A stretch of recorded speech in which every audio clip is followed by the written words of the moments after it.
तुमर्हसि। अर्जुन, ये आत्मा सबके शरीर में सदैव अवध्य है, अकाट्य है, इसलिए संपूर्ण भूत प्राणियों के लिए तो शोक करने योग्य नहीं है। आत्मा ही सनातन है। इस तथ्य का प्रतिपादन करके, इसका प्रभुता सहित वर्णन करके यह प्रश्न यहीं पूरा हो जाता है। अब प्रश्न खड़ा होता है कि इसकी प्राप्ति कैसे हो। संपूर्ण गीता में इसके लिए दो ही मार्ग हैं, पहला निष्काम कर्म योग और दूसरा ज्ञान योग। दोनों मार्गों में किया जाने वाला कर्म एक ही है। उस कर्म की अनिवार्यता पर बल देते हुए योगेश्वर श्री कृष्ण ज्ञान योग के विषय में कहते हैं, स्वधर्ममपि चावेक्ष्य न विकम्पितुमर्हसि, धर्म्याद्धियुद्धा श्रेयोऽन्यत् क्षत्रियस्य न विद्यते। अर्जुन, स्वधर्म देखकर भी तू भय करने योग्य नहीं है, क्योंकि धर्म संयुक्त युद्ध से बढ़कर अन्य कोई परम कल्याणकारी मार्ग क्षत्रिय के लिए नहीं है। अभी तक तो आत्मा शाश्वत है, आत्मा सनातन है, वही एकमात्र धर्म है कहा गया है। अब ये स्वधर्म कैसा? धर्म तो एकमात्र आत्मा ही है, वो तो अचल स्थिर है, तो धर्माचरण क्या? किंतु इस आत्म पथ में प्रवृत्त होने की क्षमता हर व्यक्ति की अलग अलग होती है। स्वभाव से उत्पन्न इस क्षमता को स्वधर्म कहा गया है। इसी एक सनातन आत्मिक पथ पर चलने वाले साधकों को महापुरुष ने स्वभाव से उनकी क्षमता के अनुसार 4 श्रेणियों में बांटा: शूद्र, वैश्य, क्षत्रिय और ब्राह्मण। साधना की प्रारंभिक अवस्था में प्रत्येक साधक शूद्र अर्थात अल्पज्ञ होता है।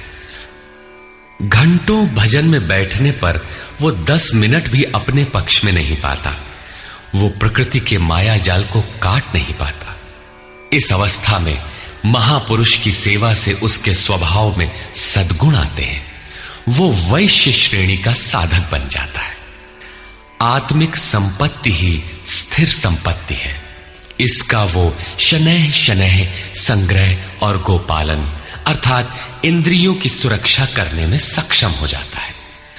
काम, क्रोध इत्यादि से इंद्रियों की हिंसा होती है तथा विवेक, वैराग्य से इनकी सुरक्षा होती है, किंतु प्रकृति को निर्बीज करने की क्षमता उसमें नहीं होती।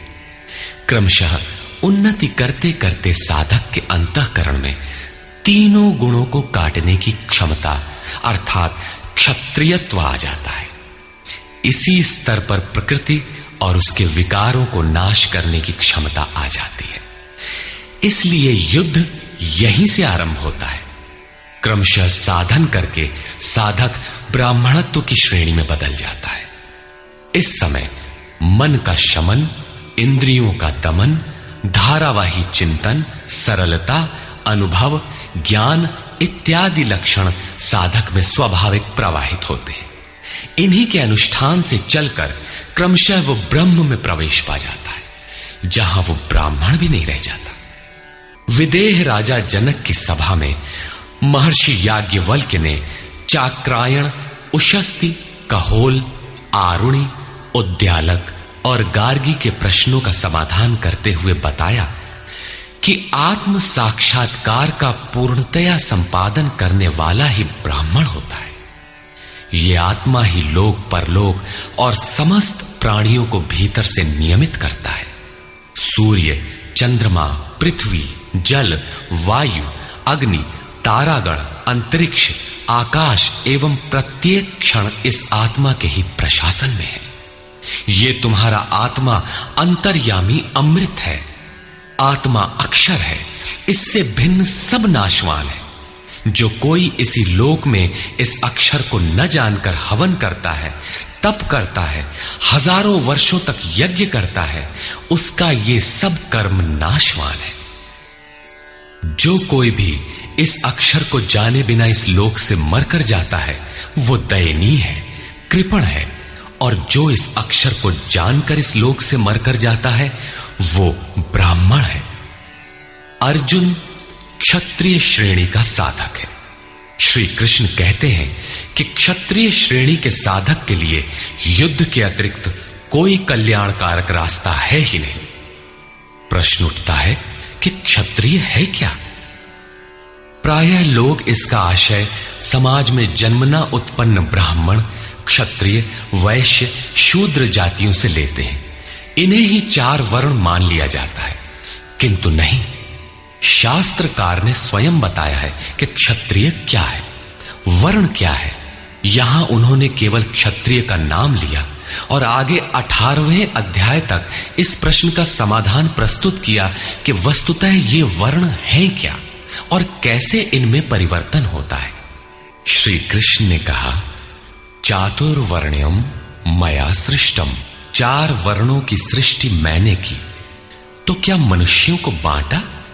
श्री कृष्ण कहते हैं कि नहीं, गुण कर्म विभागशः, गुणों के माध्यम से कर्म को 4 भागों में बांटा। यह देखना है कि वो कर्म क्या है जिसे बांटा गया। गुण परिवर्तनशील है। साधना की उचित प्रक्रिया द्वारा तामसी से राजसी और राजसी से सात्विक गुणों में प्रवेश मिलता जाता है। अंततः ब्राह्मण स्वभाव बन जाता है। उस समय ब्रह्म में प्रवेश दिला देने वाली सारी योग्यताएं उस साधक में रहती हैं। वर्ण संबंधी प्रश्न यहां से आरंभ होकर 18वें अध्याय में जाकर पूर्ण होता है। श्री कृष्ण की मान्यता है, श्रेयान् स्वधर्मो विगुणः परधर्मात् स्वनुष्ठितात्। स्वभाव से उत्पन्न इस धर्म में प्रवृत्त होने की क्षमता जिस स्तर की हो, भले ही वो गुण रहित शूद्र श्रेणी की हो, तब भी परम कल्याण करती है, क्योंकि आप क्रमशः वहीं से उत्थान करते हैं। उससे ऊपर वालों की नकल करके साधक नष्ट हो जाता है। अर्जुन क्षत्रिय श्रेणी का साधक था, इसलिए श्री कृष्ण कहते हैं कि अर्जुन, अपने स्वभाव से उत्पन्न योग्यता को देखकर, इस युद्ध में प्रवृत्त होने की अपनी क्षमता को देखकर भी तू भय करने योग्य नहीं है। इससे बढ़कर दूसरा कोई कल्याणकारी कार्य क्षत्रिय के लिए नहीं। इसी पर प्रकाश डालते हुए पुनः योगेश्वर कहते हैं, यदृच्छया चोपपन्नम स्वर्गद्वारमपावृतम सुखिनः क्षत्रियाः पार्थ लभन्ते युद्धमीदृशम्। पार्थिव शरीर को ही रथ बनाकर अचूक लक्ष्यवेदी अर्जुन, स्वतः प्राप्त स्वर्ग के खुले हुए द्वार रूपी इस युद्ध को भाग्यवान क्षत्रिय ही प्राप्त करते हैं। क्षत्रिय श्रेणी के साधक में तीनों गुणों को काट देने की क्षमता रहती है। उसके लिए स्वर्ग का द्वार खुला है, क्योंकि उसमें दैवी संपद पूर्णता अर्जित रहती है। स्वर्ग में विचरने की उसमें क्षमता रहती है। यही खुला हुआ स्वर्ग का द्वार है। क्षेत्र क्षेत्रज्ञ के इस युद्ध को भाग्यवान क्षत्रिय ही पाते हैं, क्योंकि उनमें ही संघर्ष की क्षमता है। दुनिया में लड़ाइयां होती हैं, विश्व सिमट कर लड़ता है, प्रत्येक जाति लड़ती है, किंतु शाश्वत विजय जीतने वाले को भी नहीं मिलती। ये तो बदले हैं। जो जिसको जितना दबाता है, कालांतर में उसे भी उतना ही दबना पड़ता है। ये कैसी विजय है जिसमें इंद्रियों को सुखाने वाला शोक बना ही रहता है, अंत में शरीर भी नष्ट हो जाता है। वास्तविक संघर्ष तो क्षेत्र और क्षेत्रज्ञ का है, जिसमें एक बार विजय हो जाने पर प्रकृति का सदा के लिए निरोध और परम पुरुष परमात्मा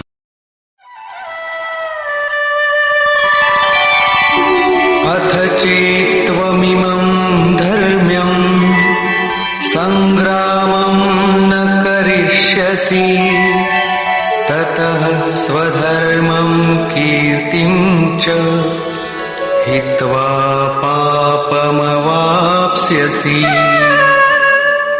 और यदि तू इस धर्मयुक्त संग्राम अर्थात शाश्वत सनातन परम धर्म परमात्मा में प्रवेश दिलाने वाला धर्म युद्ध नहीं करेगा तो स्वधर्म अर्थात स्वभाव से उत्पन्न संघर्ष करने की क्षमता, क्रिया में प्रवृत्त होने की क्षमता को खोकर पाप अर्थात आवागमन और अपकीर्ति को प्राप्त होगा। अपकीर्ति पर प्रकाश डालते हैं।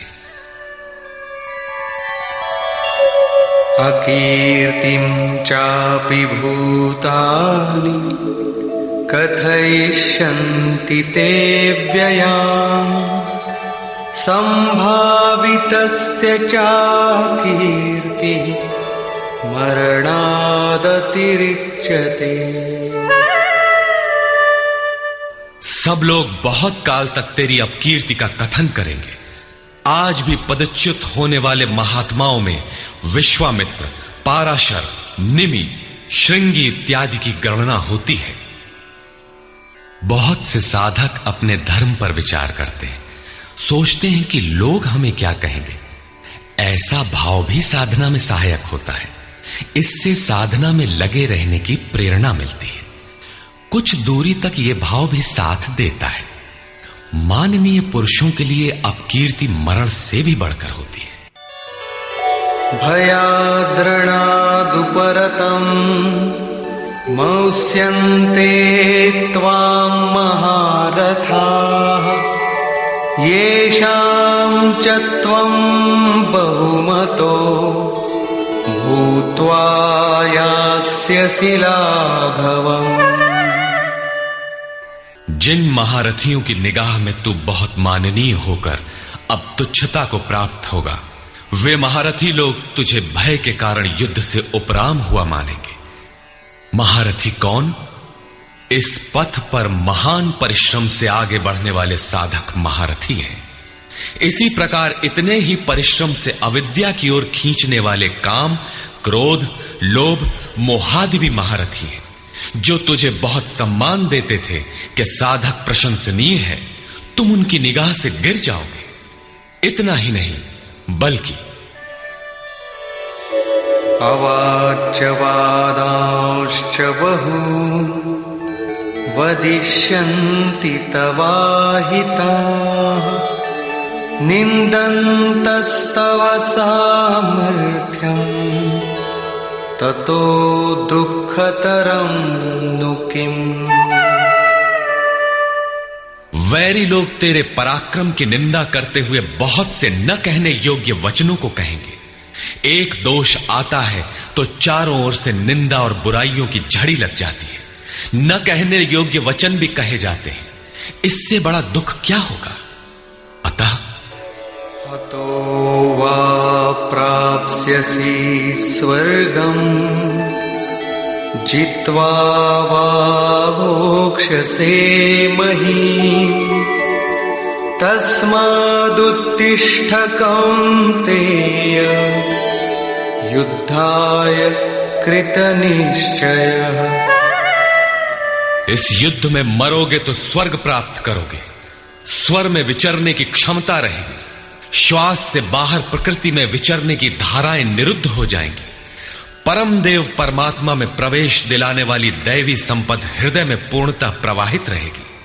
अथवा इस संघर्ष में जीतने पर महामहिम स्थिति को प्राप्त करोगे। इसलिए अर्जुन, युद्ध के लिए निश्चय करके खड़ा हो। प्रायः लोग इस श्लोक के अर्थ में समझते हैं कि इस युद्ध में मरोगे तो स्वर्ग जाओगे और जीतोगे तो पृथ्वी का भोग भोगोगे। किंतु आपको स्मरण होगा, अर्जुन कह चुका है, भगवान पृथ्वी ही नहीं अपितु त्रैलोक्य के साम्राज्य और देवताओं के स्वामीपन अर्थात इंद्र पद प्राप्त होने पर भी मैं उस उपाय को नहीं देखता जो इंद्रियों को सुखाने वाले मेरे शोक को दूर कर सके। यदि इतना ही मिलना है तो गोविंद, मैं युद्ध कदापि नहीं करूंगा। यदि इतने पर भी श्री कृष्ण कहते कि अर्जुन लड़ो, जीतोगे तो पृथ्वी पा जाओगे, हारोगे तो स्वर्ग के नागरिक बन जाओगे, तो श्री कृष्ण देते ही क्या है? अर्जुन इससे आगे का सत्य, श्रेय, परम कल्याण की कामना वाला शिष्य था, जिसे सद्गुरुदेव श्री कृष्ण ने बताया कि क्षेत्र क्षेत्रज्ञ के इस संघर्ष में यदि शरीर का समय पूरा हो जाता है और लक्ष्य तक नहीं पहुंच सके तो स्वर्ग प्राप्त करोगे, अर्थात स्वर में ही विचरण करने की क्षमता प्राप्त कर लोगे। दैवी संपत्ति हृदय में ढल जाएगी और इस शरीर के रहते रहते संघर्ष में सफल हो जाते हो तो महीम, सबसे महान ब्रह्म की महिमा का उपभोग करोगे, महामहिम की स्थिति प्राप्त कर लोगे। जीतोगे तो सर्वस्व, क्योंकि महामहिमत्व को पाओगे, और हारोगे तो देवत्व। दोनों हाथों में लड्डू रहेंगे, लाभ में भी लाभ और हानि में भी लाभ ही है। पुनः इसी पर बल देते हैं। सुख दुखे समे कृत्वा लाभालाभो जया जय ततो युद्धाय युज्यस्व नैवं पापमवाप्स्यसि। इस प्रकार सुख दुख, लाभ हानि, जय पराजय को समान समझकर तू युद्ध के लिए तैयार हो। युद्ध करने से तू पाप को प्राप्त नहीं होगा, अर्थात सुख में सर्वस्व और दुख में भी देवत्व है। लाभ में महीम की स्थिति अर्थात सर्वस्व और हानि में भी देवत्व है। जय में महामहिम स्थिति और पराजय में भी दैवी संपत्ति पर अधिकार है। इस प्रकार अपने लाभ हानि को भली प्रकार स्वयं समझकर तू युद्ध के लिए तैयार हो। लड़ने में ही दोनों वस्तुएं हैं। लड़ोगे तो पाप अर्थात आवागमन को प्राप्त नहीं होगे, अतः तू युद्ध के लिए तैयार हो। एषा ते विहिता सांख्ये बुद्धिर्योगे त्विमां शृणु बुद्ध्या युक्तो यया पार्थ कर्मबन्धं प्रहास्यसि। पार्थ, ये बुद्धि तेरे लिए ज्ञान योग के विषय में कही गई है। कौन सी बुद्धि? यही कि युद्ध कर। ज्ञान योग में इतना ही है कि अपनी हस्ती को देखकर लाभ हानि का भली प्रकार विचार करके कि जीतेंगे तो महामहिम स्थिति और हारेंगे तो देवत्व। जय में सर्वस्व और पराजय में भी देवत्व। दोनों तरह लाभ है। युद्ध नहीं करेंगे तो सभी हमें बुरा कहेंगे, भय से उपराम हुआ मानेंगे, अपकीर्ति होगी। इस प्रकार अपने अस्तित्व को सामने रखकर स्वयं विचार कर युद्ध में अग्रसर होना ही ज्ञान योग है। प्रायः लोगों में भ्रांति है कि ज्ञान मार्ग में कर्म युद्ध नहीं करना पड़ता। वे कहते हैं कि ज्ञान मार्ग में कर्म नहीं है। मैं तो शुद्ध हूं, बुद्ध हूं, चैतन्य हूं, अहम ब्रह्मास्मि। गुण ही गुण में बरतते हैं, ऐसा मानकर हाथ पर हाथ रखकर बैठ जाते हैं। योगेश्वर श्री कृष्ण के अनुसार यह ज्ञान योग नहीं है। ज्ञान योग में भी वही कर्म करना है जो निष्काम कर्म योग में किया जाता है। दोनों में केवल बुद्धि का, दृष्टिकोण का अंतर है। ज्ञान मार्गी अपनी स्थिति समझकर अपने पर निर्भर होकर कर्म करता है, जबकि निष्काम कर्मयोगी इष्ट के आश्रित होकर कर्म करता है। करना दोनों मार्गों में है और वो कर्म भी एक ही है जिसे दोनों मार्गों में किया जाना है। केवल कर्म करने के दृष्टिकोण दो हैं। अर्जुन, इसी बुद्धि को अब तू कर्म योग के विषय में सुन, जिससे युक्त हुआ तू कर्मों के बंधन का अच्छी तरह नाश करेगा। यहां श्री कृष्ण ने कर्म का नाम पहली बार लिया, लेकिन यह नहीं बताया कि कर्म है क्या। अब कर्म न बताकर पहले कर्म की विशेषताओं पर प्रकाश डालते हैं।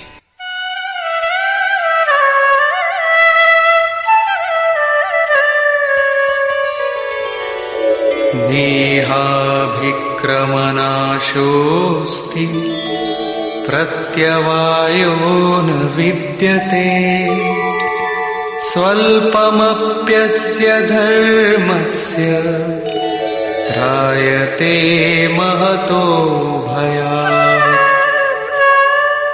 इस निष्काम कर्म योग में आरंभ का अर्थात बीज का नाश नहीं होता सीमित फल रूपी दोष नहीं है। इसलिए इस निष्काम कर्म का, इस कर्म से संपादित धर्म का थोड़ा भी साधन जन्म मृत्यु रूपी महान भय से उद्धार कर देता है। आप इस कर्म को समझें और उस पर 2 कदम चल भर दें, जो सदगृहस्थ आश्रम में रहकर ही चला जा सकता है। साधक तो चलते ही हैं।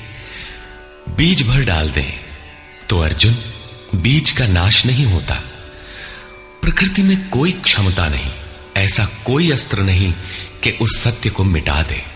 प्रकृति केवल आवरण डाल सकती है, कुछ देर कर सकती है, किंतु साधन के आरंभ को मिटा नहीं सकती। आगे श्री कृष्ण ने बताया कि सभी पापियों से भी बड़ा पापी ही क्यों न हो, ज्ञान रूपी नौका द्वारा निसंदेह पार हो जाएगा। ठीक उसी बात को यहां कहते हैं कि अर्जुन, निष्काम कर्म योग का बीजारोपण भर कर दें तो उस बीज का कभी नाश नहीं होता। विपरीत फल रूपी दोष भी इसमें नहीं होता कि आपको स्वर्ग, रिद्धियों या सिद्धियों तक पहुंचाकर छोड़ दे। आप ये साधन भले छोड़ दें, किंतु यह साधन आपका उद्धार करके ही छोड़ेगा। इस निष्काम कर्मयोग का थोड़ा सा भी साधन जन्म मृत्यु के महान भय से उद्धार कर देता है। अनेक जन्म संसिद्धस्ततो याति पराम गतिम। कर्म का यह बीजारोपण अनेक जन्म के पश्चात वहीं खड़ा कर देगा जहां परम धाम है, परम गति है। इसी क्रम में आगे कहते हैं, व्यवसायात्मिका बुद्धि एकेह कुरु नंदन, बहुशाखा ह्यनन्ताश्च बुद्धयो व्यवसायिनाम्। अर्जुन, इस निष्काम कर्म योग में क्रियात्मक बुद्धि एक ही है, क्रिया एक है और परिणाम एक ही है। आत्मिक संपत्ति ही स्थिर संपत्ति है। इस संपत्ति को प्रकृति के द्वंद्व में शनैः शनैः अर्जित करना व्यवसाय है। यह व्यवसाय अथवा निश्चयात्मक क्रिया भी एक ही है। तब तो जो लोग बहुत सी क्रियाएं बताते हैं, क्या वे भजन नहीं करते? श्री कृष्ण कहते हैं, हां, वे भजन नहीं करते। उन पुरुषों की बुद्धि अनंत शाखाओं वाली होती है, इसलिए अनंत क्रियाओं का विस्तार कर लेते हैं। यामिमां पुष्पितां वाचं प्रवदन्त्य विपश्चितः वेदवादरता पार्थ नान्यदस्तीति वादिनः। कामात्मानः स्वर्गपरा जन्म कर्म फलप्रदां क्रिया विशेष बहुलां भोगैश्वर्य गतिं प्रति। पार्थ, वे कामात्मानः, कामनाओं से युक्त, वेदवादरता, वेद के वाक्यों में अनुरक्त, स्वर्गपराः, स्वर्ग को ही परम लक्ष्य मानते हैं कि इसके आगे कुछ है ही नहीं। ऐसा कहने वाले अविवेकी जन जन्म मृत्यु रूपी फल देने वाली भोग और ऐश्वर्य की प्राप्ति के लिए बहुत सी क्रियाओं का विस्तार कर लेते हैं और दिखावटी शोभा युक्त वाणी में व्यक्त भी करते हैं। अर्थात अविवेकियों की बुद्धि अनंत भेदों वाली होती है। वे फल वाले वाक्य में ही अनुरक्त रहते हैं, वेद के वाक्यों को ही प्रमाण मानते हैं, स्वर्ग को ही श्रेष्ठ मानते हैं। उनकी बुद्धि बहुत सी भेदों वाली है, इसलिए अनंत क्रियाओं की रचना कर लेते हैं। वे नाम तो परम तत्व परमात्मा का ही लेते हैं, किंतु उसकी ओट में अनंत क्रियाओं का विस्तार कर लेते हैं। तो क्या अनंत क्रियाएं कर्म नहीं है? श्री कृष्ण कहते हैं, नहीं, अनंत क्रियाएं कर्म नहीं है। तो वो एक निश्चित क्रिया है क्या? श्री कृष्ण अभी ये नहीं बताते। अभी तो केवल इतना कहते हैं कि अविवेकियों की बुद्धि अनंत शाखाओं वाली होती है, इसलिए वे अनंत क्रियाओं का विस्तार कर लेते हैं। वे केवल विस्तार ही नहीं करते, अपितु आलंकारिक शैली में उसे व्यक्त भी करते हैं। उसका प्रभाव क्या होता है? भोगैश्वर्य प्रसक्तानां तया परितचेतसां व्यवसायात्मिका बुद्धि समाधौ न विधीयते। उनकी वाणी की छाप जिन जिन के चित्त पर पड़ जाती है अर्जुन, उनकी भी बुद्धि नष्ट हो जाती है, न कि वे कुछ पाते हैं। उस वाणी द्वारा हरे हुए चित्त वालों के और भोग ऐश्वर्य में आसक्ति वाले पुरुषों के अंतःकरण में क्रियात्मक बुद्धि नहीं रह जाती। इष्ट में समाधिस्थ करने वाली निश्चयात्मक क्रिया उनमें नहीं होती। ऐसे अविवेकियों की वाणी सुनता कौन है? भोग और ऐश्वर्य में आसक्ति वाले ही सुनते हैं, अधिकारी नहीं सुनता। ऐसे पुरुषों में सम और आदि तत्व में प्रवेश दिलाने वाली निश्चयात्मक क्रिया से संयुक्त बुद्धि नहीं होती। प्रश्न उठता है कि वेद वादरता, जो वेद के वचनों में अनुरक्त हैं, क्या वे भी भूल करते हैं? इस पर श्री कृष्ण कहते हैं, त्रैगुण्य विषया वेदा निस्त्रैगुण्यो भवार्जुन निर्द्वन्द्वो नित्यसत्त्वस्थो निर्योगक्षेम आत्मवान्। अर्जुन, त्रैगुण्य विषया वेदा, वेद तीनों गुणों तक ही प्रकाश करते हैं, इसके आगे का हाल वे नहीं जानते। इसलिए निस्त्रय गुण्यो भव अर्जुन, अर्जुन तू तीनों गुणों से ऊपर उठ, अर्थात वेदों के कार्य क्षेत्र से आगे बढ़। कैसे बढ़ा जाए? इस पर श्री कृष्ण कहते हैं, निर्द्वंद्व, सुख दुख के द्वंद्वों से रहित, नित्य सत्य वस्तु में स्थित और योग क्षेम को न चाहता हुआ आत्मपरायण हो। इस प्रकार ऊपर उठ। प्रश्न उठता है कि हम ही उठें या कोई वेदों से ऊपर उठा भी है?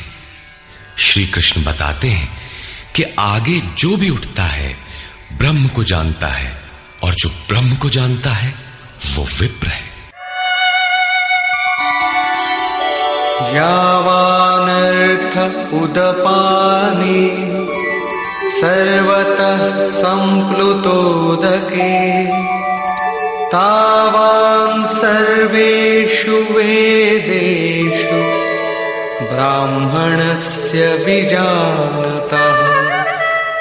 सब ओर से परिपूर्ण जलाशय को प्राप्त होने पर मनुष्य का छोटे जलाशय से जितना प्रयोजन रहता है, अच्छी प्रकार ब्रह्म को जानने वाले ब्राह्मण का वेदों से उतना ही प्रयोजन रहता है। तात्पर्य यह है कि जो वेदों से ऊपर उठता है वो ब्रह्म को जानता है, वही ब्राह्मण है। अर्थात तू वेदों से ऊपर उठ, ब्राह्मण बन। अर्जुन क्षत्रिय था, श्री कृष्ण कहते हैं कि ब्राह्मण बन। ब्राह्मण, क्षत्रिय इत्यादि वर्ण स्वभाव की क्षमताओं के नाम है। ये कर्म प्रधान है, न कि जन्म से निर्धारित होने वाली कोई रूढ़ी। जिसे गंगा की धारा प्राप्त है उसे क्षुद्र जलाशय से क्या प्रयोजन? कोई उसमें शौच लेता है तो कोई पशुओं को नहला देता है, इसके आगे कोई उपयोग नहीं है। इसी प्रकार ब्रह्म को साक्षात जानने वाले उस विप्र महापुरुष का, उस ब्राह्मण का वेदों से उतना ही प्रयोजन रह जाता है। प्रयोजन रहता अवश्य है, वेद रहते हैं क्योंकि पीछे वालों के लिए उनका उपयोग है। वहीं से चर्चा आरंभ होगी। इसके उपरांत योगेश्वर श्री कृष्ण कर्म करते समय की जाने वाली सावधानियों का प्रतिपादन करते हैं। कर्मण्येवाधिकारस्ते मा फलेषु कदाचन मा कर्मफलहेतुर्भुर्मा ते संगोस्त्वकर्मणि। कर्म करने में ही तेरा अधिकार हो, फल में कभी नहीं। ऐसा समझ के फल है ही नहीं। फल की वासना वाला भी मत हो और कर्म करने में तेरी अश्रद्धा भी ना हो। अब तक योगेश्वर श्री कृष्ण ने 39वें श्लोक में पहली बार कर्म का नाम लिया, किंतु यह नहीं बताया कि वो कर्म है क्या और उसे करें कैसे। उस कर्म की विशेषताओं पर प्रकाश डाला कि अर्जुन, इस कर्म द्वारा तू कर्मों के बंधन से अच्छी प्रकार छूट जाएगा। अर्जुन, इसमें आरंभ का अर्थात बीज का नाश नहीं है। आरंभ कर दे तो प्रकृति के पास कोई उपाय नहीं कि उसे नष्ट कर दे। अर्जुन, इसमें सीमित फल रूपी दोष भी नहीं है कि स्वर्ग रिद्धियों सिद्धियों में फंसाकर खड़ा कर दे। अर्जुन, इस कर्म का थोड़ा भी साधन जन्म मरण के भय से उद्धार कराने वाला होता है। किंतु अभी तक उन्होंने यह नहीं बताया कि वो कर्म है क्या, किया कैसे जाए। इसी अध्याय के 41वें श्लोक में उन्होंने बताया, अर्जुन, इसमें निश्चयात्मक बुद्धि एक ही है, क्रिया एक ही है। तो क्या बहुत सी क्रिया वाले भजन नहीं करते? श्री कृष्ण कहते हैं, वे कर्म नहीं करते। इसका कारण बताते हुए कहते हैं कि अविवेकियों की बुद्धि अनंत शाखा वाली होती है, इसलिए वे अनंत क्रियाओं का विस्तार कर लेते हैं। वे दिखावटी शोभा युक्त वाणी में इन क्रियाओं को व्यक्त भी करते हैं। उनकी वाणी की छाप जिनके चित्त पर पड़ जाती है, उनकी भी बुद्धि नष्ट हो जाती है। अतः निश्चयात्मक क्रिया एक ही है। लेकिन यह नहीं बताया कि वो क्रिया कौन सी है। 47वें श्लोक में उन्होंने कहा, अर्जुन, कर्म करने में ही तेरा अधिकार है, फल में कभी नहीं। फल की वासना वाला भी मत हो और कर्म करने में तेरी अश्रद्धा ना हो, अर्थात निरंतर करने के लिए उसी में लीन होकर करें। किंतु यह नहीं बताया कि वो कर्म है क्या। प्रायः इस श्लोक का उद्धरण देकर लोग कहते हैं कि कुछ भी करो, केवल फल की कामना मत करो, हो गया निष्काम कर्म योग। किंतु अभी तक श्री कृष्ण ने बताया ही नहीं कि कर्म है कौन सा जिसे करें। यहां पर केवल कर्म की विशेषताओं पर प्रकाश डाला कि कर्म देता क्या है और कर्म को करते समय बरती जाने वाली सावधानियां क्या हैं, उन पर प्रकाश डाला। प्रश्न ज्यों का त्यों बना हुआ है, जिसे योगेश्वर आगे अध्याय 3-4 में स्पष्ट करेंगे। पुनः इसी पर बल देते हैं, योगस्थः कुरु कर्माणि संगं त्यक्त्वा धनंजय सिद्ध्य सिद्ध्योः समो भूत्वा समत्वं योग उच्यते। धनंजय, आसक्ति और संग दोष को त्याग कर सिद्धि और असिद्धि में समान भाव रखकर योग में स्थित होकर कर्म कर। कौन सा कर्म? निष्काम कर्म कर। समत्वम योग उच्यते। ये समत्व भाव ही योग कहलाता है। विषमता जिसमें ना हो, ऐसा भाव समत्व कहलाता है। रिद्धियां सिद्धियां विषम बनाती है, आसक्ति हमें विषम बनाती है, फल की इच्छा विषमता पैदा करती है। इसीलिए फल की वासना न हो, फिर भी कर्म करने में अश्रद्धा ना हो। देखी सुनी सभी वस्तुओं में आसक्ति का त्याग करके प्राप्ति और अप्राप्ति के विषय में न सोचकर केवल योग में स्थित रहते हुए कर्म कर। योग से चित्त चलायमान ना हो। योग एक पराकाष्ठा की स्थिति है और एक प्रारंभ की स्थिति भी होती है।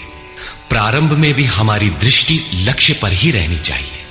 अतः योग पर दृष्टि रखते हुए कर्म का आचरण करना चाहिए। समत्व भाव अर्थात सिद्धि और असिद्धि में समभाव ही योग कहलाता है। जिसको सिद्धि और असिद्धि विचलित नहीं कर पाती, विषमता जिसमें पैदा नहीं होती, ऐसा भाव होने के कारण यह समत्व योग कहलाता है। यह इष्ट से समत्व दिलाता है, इसीलिए इसे समत्व योग कहते हैं। कामनाओं का सर्वथा त्याग है, इसलिए इसे निष्काम कर्म योग कहते हैं। कर्म करना है, इसलिए इसे कर्म योग कहते हैं। परमात्मा से मेल कराता है, इसलिए इसका नाम योग अर्थात मेल है। इसमें बौद्धिक स्तर पर ध्यान रखना पड़ता है, कि सिद्धि और असिद्धि में समभाव रहे, आसक्ति न हो, फल की वासना न आने पाए। इसलिए यही निष्काम कर्म योग बुद्धि योग भी कहा जाता है। दूरेण ह्यवरं कर्म बुद्धि योगात् धनञ्जय बुद्धौ शरणमन्विच्छ कृपणाः फलहेतवः। धनंजय, अवरम कर्म, निकृष्ट कर्म, वासना वाले कर्म बुद्धि योग से अत्यंत दूर है। फल की कामना वाले कृपण हैं। वे आत्मा के साथ उदारता नहीं बरतते। अतः समत्व बुद्धि योग का आश्रय ग्रहण कर। जैसी कामना है वैसा मिल भी जाए तो उसे भोगने के लिए शरीर धारण करना पड़ेगा। आवागमन बना है तो कल्याण कैसा? साधक को तो मोक्ष की भी वासना नहीं रखनी चाहिए, क्योंकि वासनाओं से मुक्त होना ही तो मोक्ष है। फल की प्राप्ति का चिंतन करने से साधक का समय व्यर्थ नष्ट हो जाता है और फल प्राप्त होने पर वो उसी फल में उलझ जाता है। उसकी साधना समाप्त हो जाती है। आगे वो भजन क्यों करे? वहां से वो भटक जाता है। इसलिए समत्व बुद्धि से योग का आचरण करें। ज्ञान मार्ग को भी श्री कृष्ण ने बुद्धि योग कहा था कि अर्जुन, ये बुद्धि तेरे लिए ज्ञान योग के विषय में कही गई। और यहां निष्काम कर्म योग को भी बुद्धि योग कहा गया। वस्तुतः दोनों में बुद्धि का दृष्टिकोण का ही अंतर है। उसमें लाभ हानि का रिकॉर्ड रखकर उसे जांच कर चलना पड़ता है। इसमें भी बौद्धिक स्तर पर समत्व बनाए रखना पड़ता है। इसलिए इसे समत्व बुद्धि योग कहा जाता है। इसलिए धनंजय, तू समत्व बुद्धि योग का आश्रय ग्रहण कर, क्योंकि फल की वासना वाले अत्यंत कृपण हैं। बुद्धि युक्तो जहातीह उभे सुकृत दुष्कृते तस्माद्योगाय युज्यस्व योग कर्मसु कौशलम्। समत्व बुद्धि युक्त पुरुष पुण्य पाप दोनों को ही इसी लोक में त्याग देता है, उनसे लिपायमान नहीं होता। इसलिए समत्व बुद्धि योग के लिए चेष्टा कर। योगः कर्मसु कौशलम। समत्व बुद्धि के साथ कर्मों का आचरण कौशल ही योग है। संसार में कर्म करने के दो दृष्टिकोण प्रचलित हैं। लोग कर्म करते हैं तो उसका फल भी अवश्य चाहते हैं, या फल न मिले तो कर्म करना ही नहीं चाहते। किंतु योगेश्वर श्री कृष्ण इन कर्मों को बंधनकारी बताते हुए आराधना को एकमात्र कर्म मानते हैं। इस अध्याय में उन्होंने कर्म का नाम मात्र लिया। अध्याय 3 के 9वें श्लोक में उसकी परिभाषा दी और चौथे अध्याय में कर्म के स्वरूप पर विस्तार से प्रकाश डाला। प्रस्तुत श्लोक में श्री कृष्ण ने सांसारिक परंपरा से हटकर कर्म करने की कला बताई कि कर्म तो करो, श्रद्धापूर्वक करो, किंतु फल के अधिकार को स्वेच्छा से छोड़ दो। फल जाएगा कहां? यही कर्मों के करने का कौशल है। निष्काम साधक की समग्र शक्ति इस प्रकार कर्म में लगी रहती है। फिर भी जिज्ञासा स्वाभाविक है कि क्या सदैव कर्म ही करते रहना है या इसका कुछ परिणाम भी निकलेगा? इसे देखें। कर्मजं बुद्धियुक्ता हि फलं त्यक्त्वा मनीषिणः जन्मबन्ध विनिर्मुक्ताः पदं गच्छन्त्यनामयम्। बुद्धि योग से युक्त ज्ञानी जन कर्मों से उत्पन्न होने वाले फल को त्याग कर जन्म और मृत्यु के बंधन से छूट जाते हैं। वे निर्दोष अमृतमय परम पद को प्राप्त होते हैं। अर्जुन की दृष्टि त्रिलोकी के साम्राज्य तथा देवताओं के स्वामीपन तक ही सीमित थी। इतने तक के लिए भी वो युद्ध में प्रवृत्त नहीं हो रहा था। यहां श्री कृष्ण उसे नवीन तथ्य उद्घाटित करते हैं कि आसक्ति रहित कर्म द्वारा अनामय पद प्राप्त होता है। निष्काम कर्मयोग परम पद को दिलाता है, जहां मृत्यु का प्रवेश नहीं है। इस कर्म में प्रवृत्ति कब होगी? यदा ते मोह कलिलम बुद्धिर्व्यतितरिष्यति तदा गन्तासि निर्वेदं श्रोतव्यस्य श्रुतस्य च।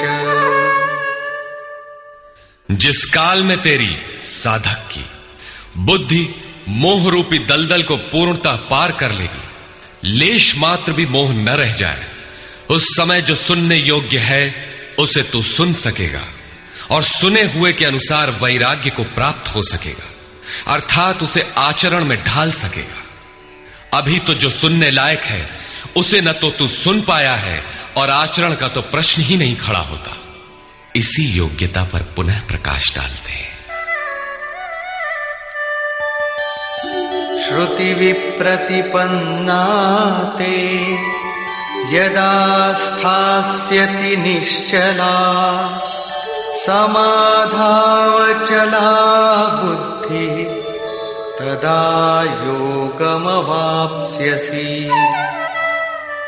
अनेक प्रकार के वेद वाक्यों को सुनकर विचलित हुई तेरी बुद्धि जब परमात्म स्वरूप में समाधिस्थ होकर अचल स्थिर ठहर जाएगी, तब तू समत्व योग को प्राप्त होगा, पूर्ण समस्थिति को प्राप्त करेगा, जिसे अनामय परम पद कहते हैं।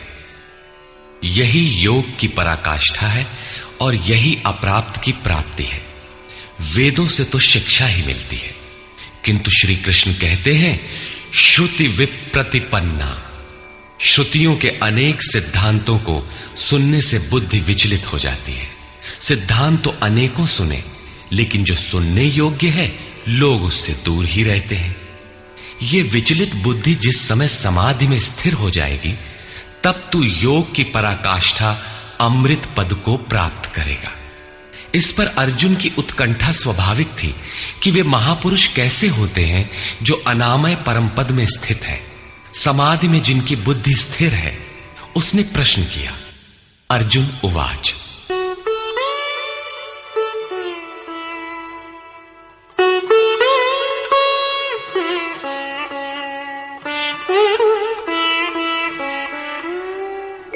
स्थितप्रज्ञस्य का भाषा समाधिस्थस्य केशव स्थितधिः किं प्रभाषेत किमासीत व्रजेत किम्। समाधीयते चित्तम यस्मिन् स आत्मा एव समाधिः। जिसमें चित्त का समाधान किया जाए वो आत्मा ही समाधि है। अनादि तत्व में जो समत्व प्राप्त कर ले उसे समाधिस्थ कहते हैं। अर्जुन ने पूछा, केशव, समाधिस्थ स्थिर बुद्धि वाले महापुरुष के क्या लक्षण हैं? स्थित प्रज्ञ पुरुष कैसे बोलता है, वो कैसे बैठता है, वो कैसे चलता है? 4 प्रश्न अर्जुन ने किए। इस पर भगवान श्री कृष्ण ने स्थित प्रज्ञ के लक्षण बताते हुए कहा। श्री भगवान उवाच,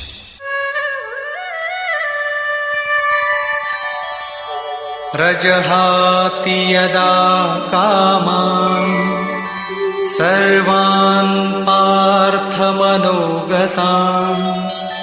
आत्मन्येवात्मना तुष्टः स्थितप्रज्ञस्तदोच्यते।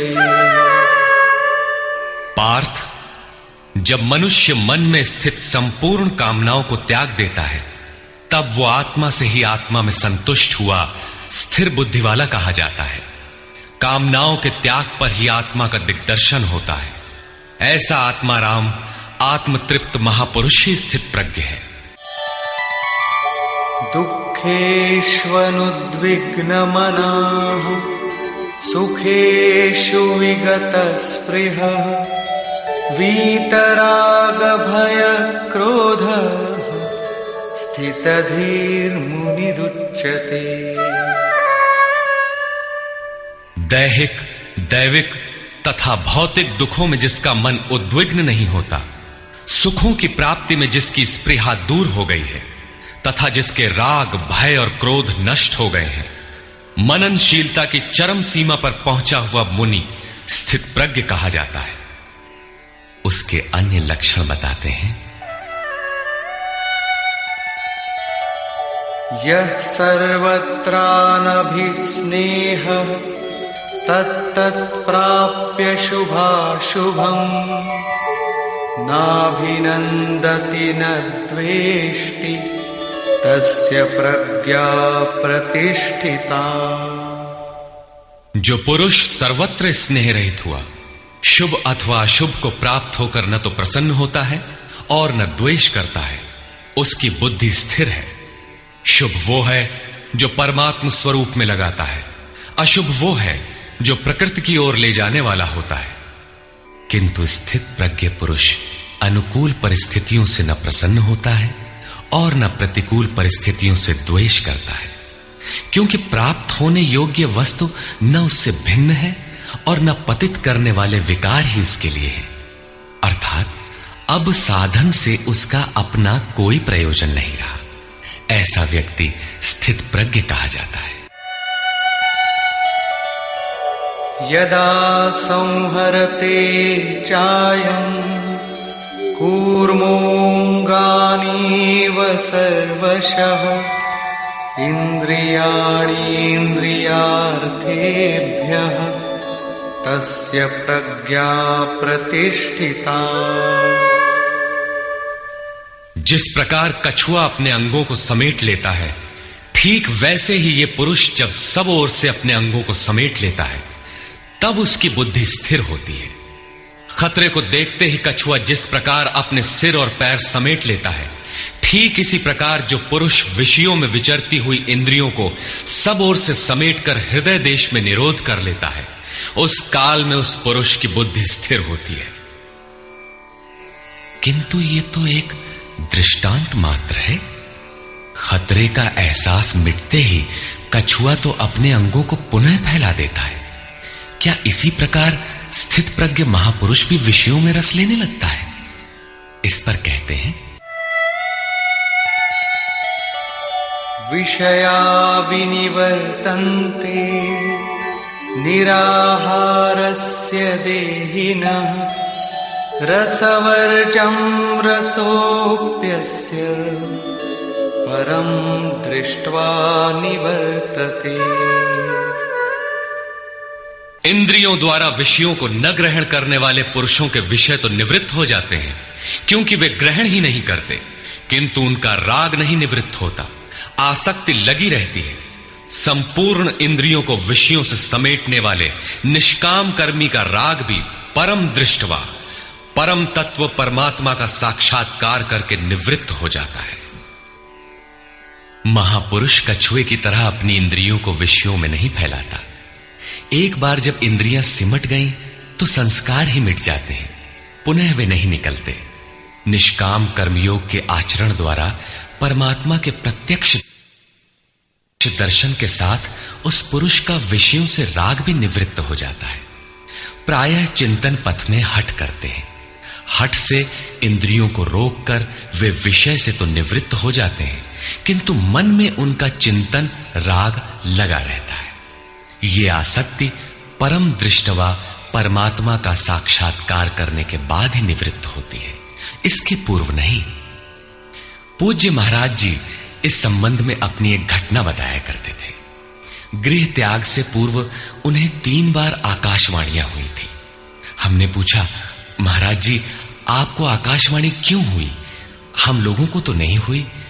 तब इस पर महाराज जी कहे, हो ई शंका मोहू के बही रही, अर्थात ये संदेह मुझे भी हुआ था। तब अनुभव में आया कि मैं 7 जन्म से लगातार साधु हूं। 4 जन्म तो केवल साधुओं सा वेश बनाए, तिलक लगाए, कहीं विभूति पोते, कहीं कमंडलू लिए विचरण कर रहा हूं। योग क्रिया की जानकारी नहीं थी, लेकिन पिछले 3 जन्म से बढ़िया साधु हूं, जैसा होना चाहिए। मुझ में योग क्रिया जागृत थी। पिछले जन्म में पार लग चला था, निवृत्ति हो चली थी, किंतु 2 इच्छाएं रह गई थी। एक तो स्त्री, और दूसरी गांजा। अंतर मन में इच्छाएं थीं, किंतु बाहर से हमने शरीर को दृढ़ रखा। मन में वासना लगी थी, इसलिए जन्म लेना पड़ा। जन्म लेते ही भगवान ने थोड़े ही समय में सब दिखा सुनाकर निवृत्ति दिला दी। 2-3 चटकना दिया और साधु बना दिया। ठीक यही बात श्री कृष्ण कहते हैं कि इंद्रियों द्वारा विषयों को न ग्रहण करने वाले पुरुष के भी विषय तो निवृत्त हो जाते हैं, किंतु साधना द्वारा परम पुरुष परमात्मा का साक्षात्कार कर लेने पर वो विषयों के राग से भी निवृत्त हो जाता है। अतः जब तक साक्षात्कार न हो, कर्म करना है। इंद्रियों को विषयों से समेटना कठिन है। इस पर प्रकाश डालते हैं। यततो ह्यपि कौन्तेय पुरुषस्य विपश्चितः इंद्रियाणि प्रमाथीनि हरन्ति प्रसभं मनः। कौन्तेय, प्रयत्न करने वाले मेधावी पुरुष की प्रमथनशील इंद्रियां उसके मन को बलात् हर लेती हैं, विचलित कर देती हैं।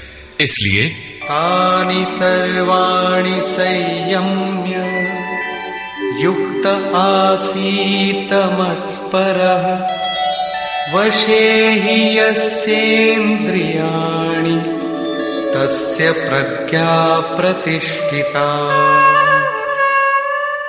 उन संपूर्ण इंद्रियों को संयत करके योग से युक्त और समर्पण के साथ मेरे आश्रित हो, क्योंकि जिस पुरुष की इंद्रियां वश में होती हैं उसी की बुद्धि स्थिर होती है। यहां योगेश्वर श्री कृष्ण साधन के निषेधात्मक अवयवों के साथ उसके विधेयात्मक पहलू पर जोर देते हैं। केवल संयम और निषेध से इंद्रियां वश में नहीं होती। समर्पण के साथ इष्ट चिंतन अनिवार्य है। इष्ट चिंतन के अभाव में विषय चिंतन होगा, जिसके कुपरिणाम श्री कृष्ण के ही शब्दों में देखें।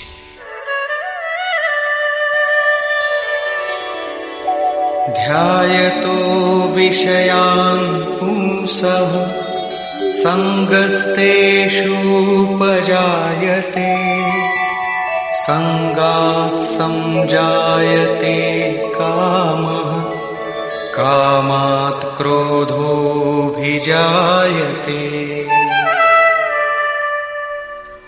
विषयों का चिंतन करने वाले पुरुष की उन विषयों में आसक्ति हो जाती है। आसक्ति से कामना उत्पन्न होती है। कामना पूर्ति में व्यवधान आने से क्रोध उत्पन्न होता है। क्रोध किसे जन्म देता है? क्रोधाद् भवति सम्मोहः सम्मोहात् स्मृति विभ्रमः स्मृतिभ्रंशात् बुद्धिनाशो बुद्धिनाशात् प्रणश्यति। क्रोध से विशेष मूढ़ता अर्थात अविवेक उत्पन्न होता है। नित्य अनित्य वस्तु का विचार नहीं रह जाता। अविवेक से स्मरण शक्ति भ्रमित हो जाती है, जैसा अर्जुन को हुआ था। भ्रमतीव च मे मनः। गीता के समापन पर उसने कहा, नष्टो मोह स्मृतिर्लब्धा। क्या करें क्या न करें, इसका निर्णय नहीं हो पाता। स्मृति भ्रमित होने से योग परायण बुद्धि नष्ट हो जाती है, और बुद्धि नाश होने से ये पुरुष अपने श्रेय साधन से च्युत हो जाता है। यहां श्री कृष्ण ने बल दिया है कि विषयों का चिंतन नहीं करना चाहिए। साधक को नाम, रूप, लीला और धाम में ही कहीं लगे रहना चाहिए। भजन में ढील देने पर मन विषयों में जाएगा। विषयों के चिंतन से आसक्ति हो जाती है। आसक्ति से उस विषय की कामना साधक के अंतर मन में होने लगती है। कामना की पूर्ति में व्यवधान होने पर क्रोध, क्रोध से अविवेक, अविवेक से स्मृति भ्रम और स्मृति भ्रम से बुद्धि नष्ट हो जाती है। निष्काम कर्म योग को बुद्धि योग कहा जाता है, क्योंकि बुद्धि स्तर पर इसमें विचार रखना चाहिए कि कामनाएं न आने पाए। फल है ही नहीं। कामना आने से यह बुद्धि योग नष्ट हो जाता है। साधन करिय विचारहीन मन शुद्ध होए नहीं तैसे। विचार आवश्यक है। विचार शून्य पुरुष श्रेय साधन से नीचे गिर जाता है। साधन क्रम टूट जाता है, सर्वथा नष्ट नहीं होता। भोग के पश्चात साधन वहीं से पुनः आरंभ होता है जहां अवरुद्ध हुआ था। ये तो विषयाभिमुख साधक की गति है। स्वाधीन अंतःकरण वाला साधक किस गति को प्राप्त होता है? इस पर श्री कृष्ण कहते हैं,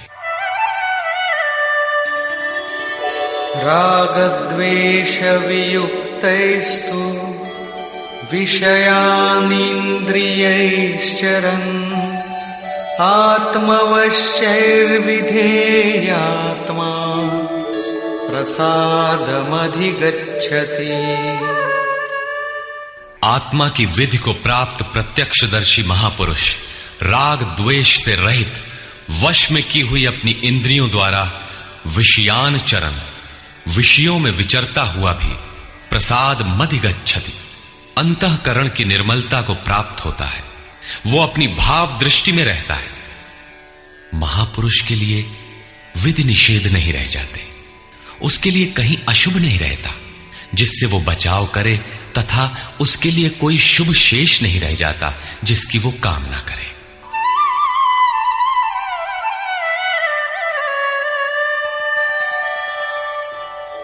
प्रसादे सर्वदुःखानां हानिरस्योपजायते प्रसन्नचेतसो याशु बुद्धिः पर्यवतिष्ठते। भगवान के पूर्ण कृपा प्रसाद भगवत्ता से संयुक्त होने पर इसके संपूर्ण दुखों का अभाव हो जाता है। दुखालयम अशाश्वतम, संसार का अभाव हो जाता है और उस प्रसन्न चित्त वाले पुरुष की बुद्धि शीघ्र ही अच्छी प्रकार स्थिर हो जाती है। किंतु जो योग युक्त नहीं है उनकी दशा पर प्रकाश डालते हैं। नास्ति बुद्धिरयुक्तस्य न चायुक्तस्य भावना न चाभावयतः शान्तिः अशान्तस्य कुतः सुखम्। योग साधन रहित पुरुष के अंतःकरण में निष्काम कर्मयुक्त बुद्धि नहीं होती। उस अयुक्त के अंतःकरण में भाव भी नहीं होता। भावना रहित पुरुष को शांति कहा और अशांत पुरुष को सुख कहा। योग क्रिया करने से कुछ दिखाई पड़ने पर ही भाव बनता है। जाने बिनु ना होई प्रतीति, भावना बिना शांति नहीं मिलती और शांति रहित पुरुष को सुख अर्थात शाश्वत सनातन की प्राप्ति नहीं होती। इंद्रियाणां हि चरतां यन्मनोनुविधीयते तदस्य हरति प्रज्ञां वायुर्नावमिवाम्भसि। जल में नाव को जिस प्रकार वायु हरण करके गंतव्य से दूर कर देता है, ठीक वैसे ही विषयों में विचरण करती हुई इंद्रियों में जिस इंद्रिय के साथ मन रहता है, वो एक ही इंद्रिय उस अयुक्त पुरुष की बुद्धि को हर लेती है। अतः योग का आचरण अनिवार्य है। क्रियात्मक आचरण पर श्री कृष्ण पुनः बल देते हैं। तस्माद्यस्य महाबाहो निगृहीतानि सर्वशः इंद्रियाणीन्द्रियार्थेभ्यः तस्य प्रज्ञा प्रतिष्ठिता। इससे हे महाबाहो, जिस पुरुष की इंद्रियां इंद्रियों के विषयों से सर्वथा वश में की हुई होती हैं, उसकी बुद्धि स्थिर होती है। बाहु कार्य क्षेत्र का प्रतीक है। भगवान महाबाहु एवं आजानुबाहु कहे जाते हैं। वे बिना हाथ पैर के सर्वत्र कार्य करते हैं। उनमें जो प्रवेश पाता है या जो उसी भगवत्ता की ओर अग्रसर है, वो भी महाबाहु है। श्री कृष्ण और अर्जुन दोनों को महाबाहु कहा गया है। या निशा सर्वभूतानां तस्यां जागर्ति संयमी यस्यां जागृति भूतानि सा निशा पश्यतो मुनिः। संपूर्ण भूत प्राणियों के लिए वो परमात्मा रात्रि के तुल्य है, क्योंकि दिखाई नहीं देता, न विचार ही काम करता है, इसलिए रात्रि सदृश है। उस रात्रि में परमात्मा में संयमी पुरुष भली प्रकार देखता है, चलता है, जागता है, क्योंकि वहां उसकी पकड़ है। योगी इंद्रियों के संयम द्वारा उसमें प्रवेश पा जाता है। जिन नाशवान सांसारिक सुख भोग के लिए संपूर्ण प्राणी रात दिन परिश्रम करते हैं, योगी के लिए वही निशा है। रमा विलासु राम अनुरागी तजत बमन जिमि जन बड़ भागी। जो योगी परमार्थ पथ में निरंतर सजग और भौतिक ऐषणाओं से सर्वथा निष्प्रिय होता है, वही उस इष्ट में प्रवेश पाता है।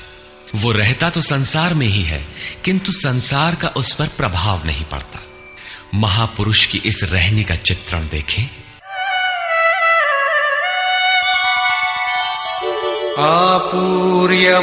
आपूर्यमाणमचल प्रतिष्ठं समुद्रमाप प्रविशन्ति यद्वत् तद्वत् कामायं प्रविशन्ति सर्वे स शान्तिमाप्नोति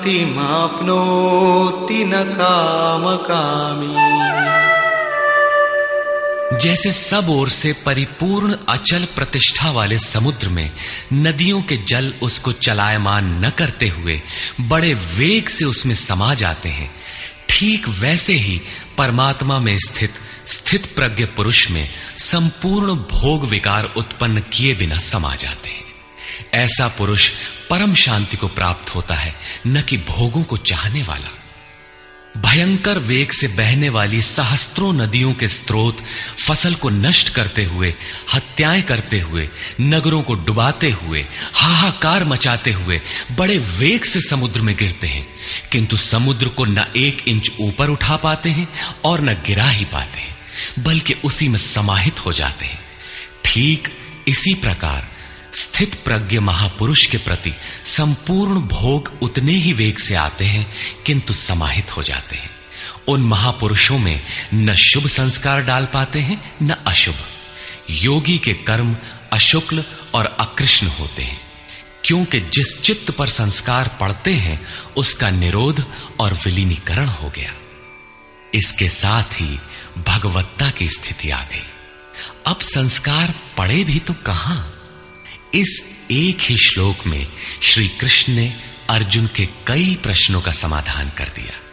उसकी जिज्ञासा थी कि स्थित प्रज्ञ महापुरुष के लक्षण क्या है, वो कैसे बोलता है, कैसे बैठता है, कैसे चलता है।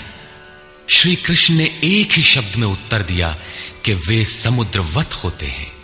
उनके लिए विधि निषेध नहीं होता कि ऐसे बैठो और ऐसे चलो। वे ही परम शांति को प्राप्त होते हैं, क्योंकि वे संयमी हैं।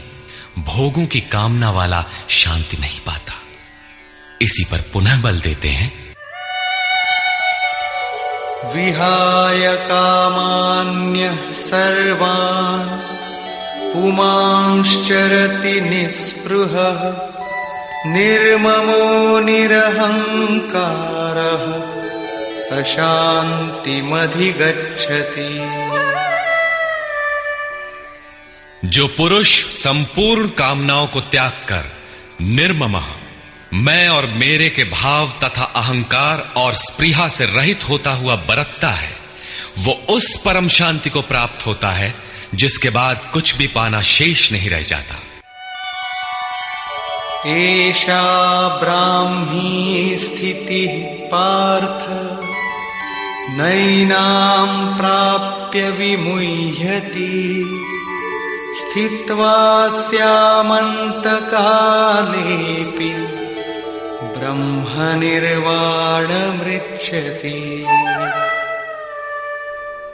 पार्थ, उपर्युक्त स्थिति ब्रह्म को प्राप्त हुए पुरुष की स्थिति है।